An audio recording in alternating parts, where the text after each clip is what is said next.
Good morning, good people. This is Jeff again with some horseback wisdom, and as I usually do on Memorial Day, I talk about somebody in my family that has sacrificed themselves for you and I to have freedom, something that our modern political class has no idea of. Some of them do, very few, but there are still a few in the Congress who served our nation and who understand. But anyway, hope you're being blessed today. So this is the burial flag of my great uncle Donny. Like me, he was a Navy man. His name was Donald McCauley, and he was from Missouri. He was a young man when the war broke out, and he was sent to the Pacific Fleet. And on March 19th, 1945, he was aboard USS Franklin, CV-13, and a Japanese kamikaze pilot flew his plane into the deck of that ship, killed everybody aboard above deck. And my Uncle Donny was a seaman aboard that ship, and he was on the deck at the time that plane hit and killed him. And the ship was severely damaged, but it didn't sink, praise God, and they managed to get it back to a port. So not everybody aboard was lost, but the most important thing about this message is that I will see Donald McCauley again. Now, or for the first time, I never saw him because he was killed before I was born. But the reason I know that I'll see him is because his father was a pastor, and his grandfather was a circuit preacher in Missouri and Ohio. He rode a mule from town to town, preaching the gospel and sharing the love of Jesus Christ with people. And he would stay in their homes, and then he'd get on his mule and go down the road to the next town. And then he'd go back home and get prepared to go out and do it again. So Donald and his brothers who served our nation in World War II, they knew Jesus.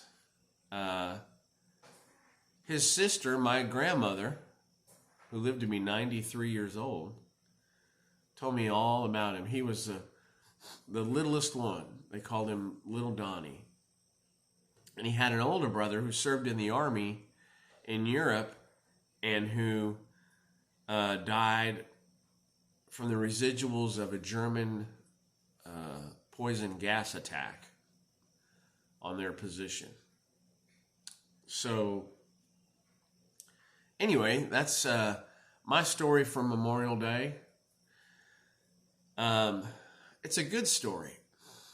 It's a good, not because my great uncle Donny was killed by a Japanese pilot, but because he cared enough about our nation to serve.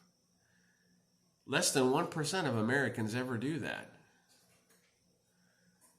And that's a great thing. And he served in the Pacific, and I can tell y'all, especially if anybody in California is listening to this, I don't know if the Japanese would have landed in California, but they would have taken Hawaii. If it weren't for our fleet at Midway, they would have absolutely taken Hawaii. And the West Coast would have been wide open. Now, whether they would have invaded there, I don't know, but we owe these men a great debt of gratitude, and women too, a great debt of gratitude. So today, if you're seeing this message, ultimately be grateful that God blessed you with life and that he loves you and he sent his son Jesus Christ to die for you. That's the best thing. But also be grateful for the men and women who gave themselves in service to protect you and me. And start to ask God how you should think of the nation that you're in. If you're in the United States and you're watching this, we have a very special nation. I didn't join the military out of any altruistic reason. I actually went in the military because my friend's mom had bailed me out of jail and took me to the recruiting office. But once I got through boot camp, I started to realize that, hey, we were doing something very important, something that most people in America just take for granted. Being able to walk down the street, being able to go to the grocery store or go to a movie, being able to pick up a phone or watch a movie like this. There are a lot of folks around the world that can't do that. So just be thankful today. If you're a believer, thank the Lord that He sent men and women to serve our country, to keep us free. And if you're not a believer, please become one. Trust in Jesus. Because the time is coming when there will be another great war. And those who don't know Jesus will be affected greatly by that. And I don't want that for anybody. I want everybody listening to the sound of my voice to be with me in heaven. So bless y'all today. Remember our fallen men and women. And may God richly bless you.